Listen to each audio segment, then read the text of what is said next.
Hey, Sean Mathis here, founder of Miles Through Time Automotive Museum.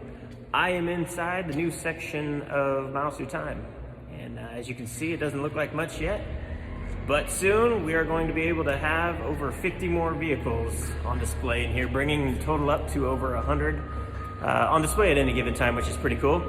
And right back here is a loading dock that we'll have access to. We're gonna try to get a ramp that we can drive cars directly up the ramp and through the loading dock and into the museum, as opposed to going through a business like we have or right through the front doors.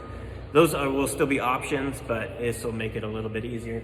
And in this section here, this is where we want to get a couple of lifts, and this is where we're going to be able to do some workshops and maintenance on museum vehicles and that kind of stuff, so we don't do it on the museum floor like we have in the past. So as you can see, we've got a lot of space in this new section here, but it's going to require a whole lot of work. We got lights we got to address, the roof. The landlord is going to be redoing the roof. We're going to paint everything.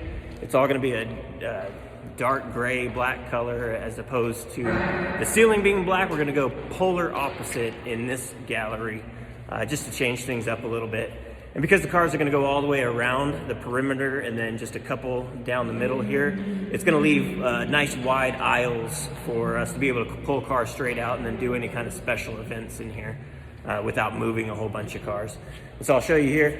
This is going to be the library. So we're going to try to get a bunch of bookshelves, and it'll be bookshelves all the way around. And we'll have a bunch of the automotive literature that we already have, and then have space to add more to it. This section here, this is going to be kind of the reading lounge type of area. If you find a book you need to do research or anything like that, you'll be able to go in there. We're also possibly going to have a podcast area set up there, so when we get really interesting visitors that come in with stories that people would love to hear, we might be able to go in there and share some of those stories with people, so that'll be pretty cool.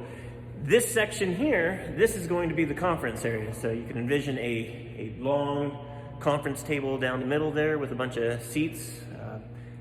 I'm thinking we should be able to fit a table with 12 seats in there. So that way we have groups, club members, whatever somebody wants to be able to use that kind of space, we'll have that available for them.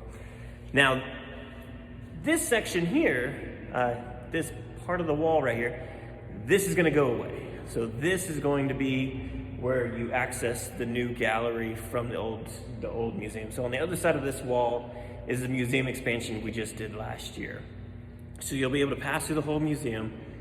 You'll go over there, so the turntables on the other side of that wall.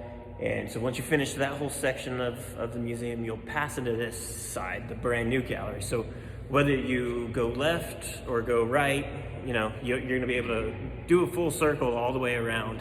And it's gonna end you right back to this section, and this is our new museum exit. So this door was actually the door that was installed over by where the restrooms are, and it's original to the building, and it's a nice wide door, so we moved it over here, and this is where every museum visitor is going to exit through. The other cool thing is down this hall here, that is a family restroom we're going to have available for guests of the museum. That's within the museum, so you don't have to walk all the way back out past through the door there. So this section here, this is all going to be vintage garage antiques.